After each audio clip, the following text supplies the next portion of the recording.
Hello दोस्तों, आप सभी का स्वागत है हमारे यूट्यूब चैनल में। उम्मीद करता हूँ आप सभी अच्छे होंगे और क्लास 10 के लिए एक न्यू वीडियो हाजिर है। इस वीडियो का या फिर चैप्टर का टाइटल है रैदास के पद, जिसको रैदास जी ने लिखा है। तो रैदास जी के बारे में थोड़ा प्रकाश डालें तो इनका असली नाम संत रविदास था और इनका जन्म 1388 में हुआ था और देहांत 1518 में हुआ था।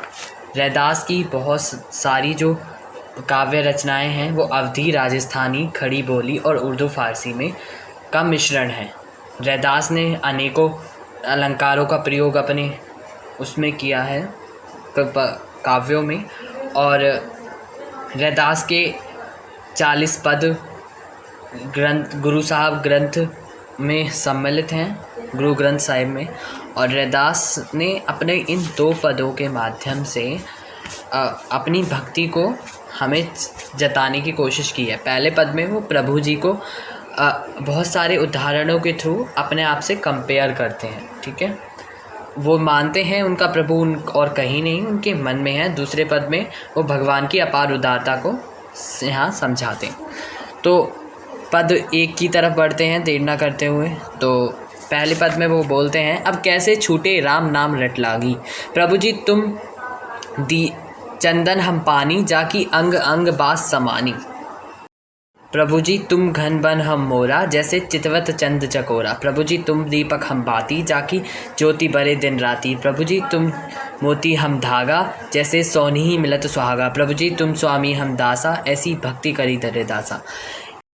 इन पंक्तियों के माध्यम से कवि के ऊपर जो भक्ति का रंग चढ़ा है उनको उन्होंने इसमें व्यक्त किया है।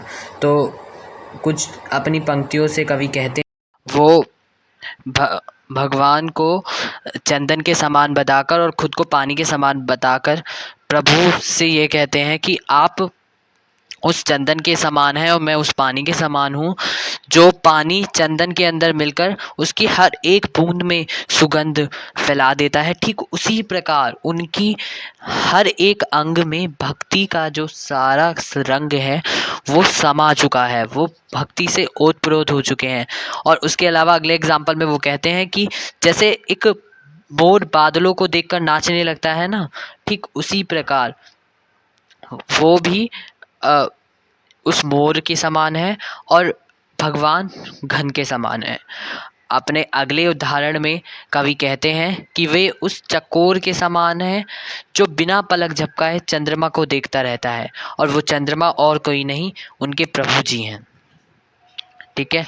उसके अलावा कवि फिर कहते हैं कि प्रभु यदि आप मोती हो तो हम उस धागे के समान हैं जो मोती जिसमें मोतियां पिरोए जाते हैं। उसके अलावा वो ये भी कहते हैं कि जैसे सोने में सुहागा मिल जाता है और वह और अधिक निखरने लगता है, ठीक उसी प्रकार प्रभु के संपर्क में आने से वह भी बहुत पवित्र हो जाएंगे। वह खुद को दास यानी नौकर और भगवान को स्वामी कहकर संबोधित करते हैं। पहले पद का एक्सप्लेनेशन कुछ अगले पद की तरफ देना करते हुए बढ़ते हैं।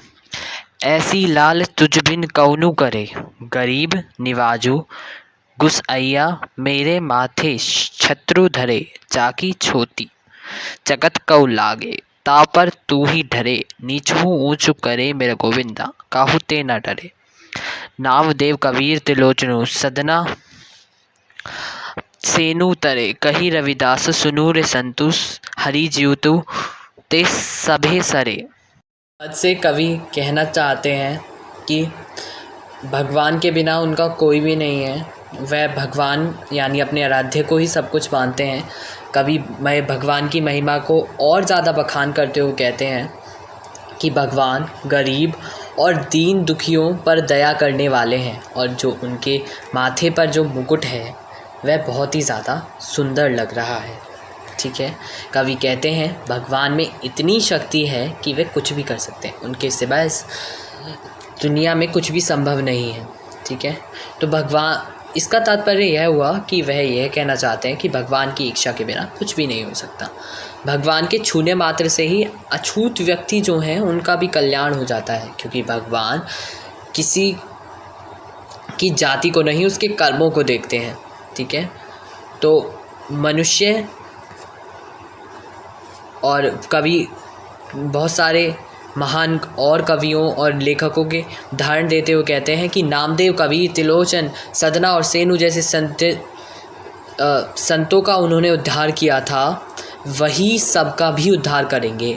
और वह ये कहते हैं कि उस हरि द्वारा सब संभव है। तो आप सब पाठकों यह भी सुनो कि भगवान की लीला अपरंपार है। So that's the explanation. मैं उम्मीद करता हूँ आप